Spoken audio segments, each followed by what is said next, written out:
Nesta segunda reunião de negociação, enfim, nós verificámos e percebemos, aliás, isso já tinha sido assumido também, que este é um plano de emergência. Evidentemente que isto vai precisar de medidas de fundo que supostamente serão negociadas a partir do início do próximo ano letivo, mas mesmo estas medidas, que não são as medidas de fundo, que são as tais medidas de emergência, utilizando a linguagem do Sr. Ministro, carecem aqui, enfim, ter ido mais longe. Portanto, entendemos nós que é um plano de vistas curtas, ou seja, mesmo este plano, este chamado plano de emergência, precisava aqui de incentivos à habitação, de incentivos à deslocação, de um conjunto de incentivos aqui que de facto não aparecem, e por isso é que nós dizemos que mesmo este plano de emergência já foi também assumido que é um plano que tem uma durabilidade limitada, portanto vai até 2027, 2028, não vai também resolver o problema. Evidentemente, o que está aqui em causa, já dizemos, é preciso um plano de fundo que valorize a carreira dos professores. Isso foi assumido também pelo Sr. Ministro, pelo Sr. Secretário de Estado, e era isso que esperamos que venha a acontecer. À primeira reunião, que alterações é que foram feitas na proposta do Governo?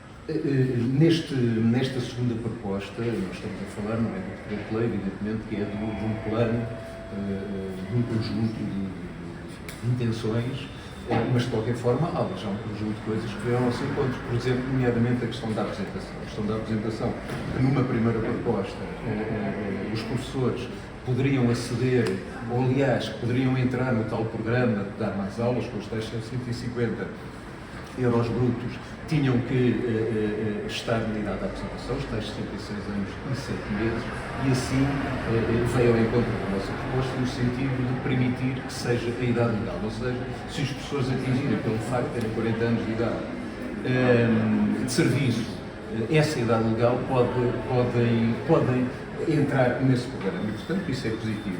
Depois a questão, evidentemente, das horas extraordinárias, isso mantém-se, ou seja, a questão central mantém-se as 10 com a tal obrigatoriedade das 6. Aliás, a obrigatoriedade das 6 não é obrigatório. Portanto, a questão das 10 horas implica sempre o acordo do professor. E, portanto, isso aí não há nada a fazer. Portanto, se os professores assim o entenderem, de qualquer forma, entendemos, lá dentro que é sempre uma sobrecarga, enfim, incompetente de um professor que já é carregado. Em relação aos concursos? Em relação aos concursos, foi a tal segunda parte, e o que foi proposto foram duas ou três medidas que são importantes para nós, nomeadamente, eu referia aqui. Nós tivemos 91 professores que não obtiveram colocação. São professores de quadro de zona pedagógica que, segundo disse a senhora diretora do PAI, pelo facto do algoritmo não ter corrido, estes professores podiam ter ficado em quadro de agrupamento e não ficaram. Ficaram em QZP. Estes 91 professores vão ser contactados, penso que já estão a ser contactados, no sentido de perceber se querem manter a situação deles, e a situação deles neste momento é a QZP, portanto estão satisfeitos com isso, ou terem a possibilidade de ficarem num quadro de agrupamento, que era assim que seria se o algoritmo tivesse corrido, ou seja, é com erro da administração, foi admitido, e portanto vão contactar esses professores.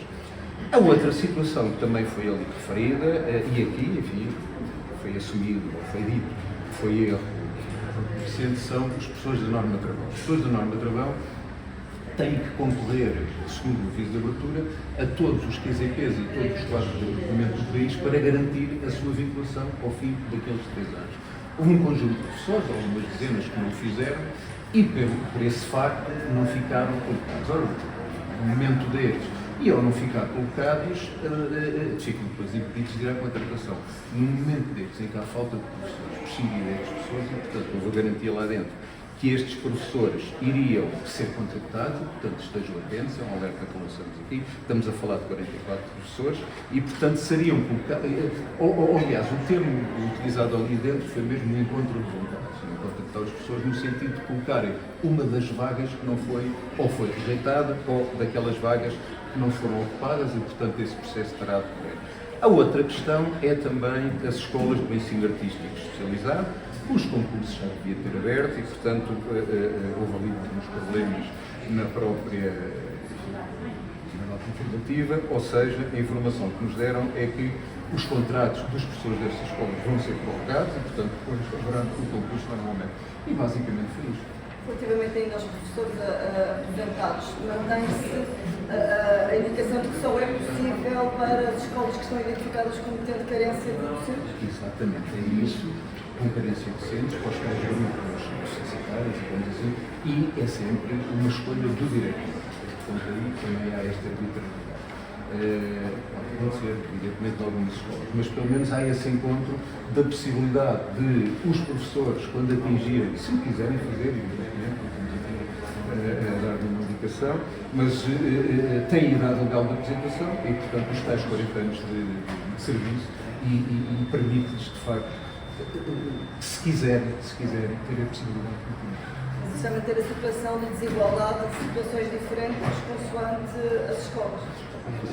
Evidentemente, isso é sempre uma escolha do diretor. Pode das 163, sim, isso acontece nas 163, nas outras não.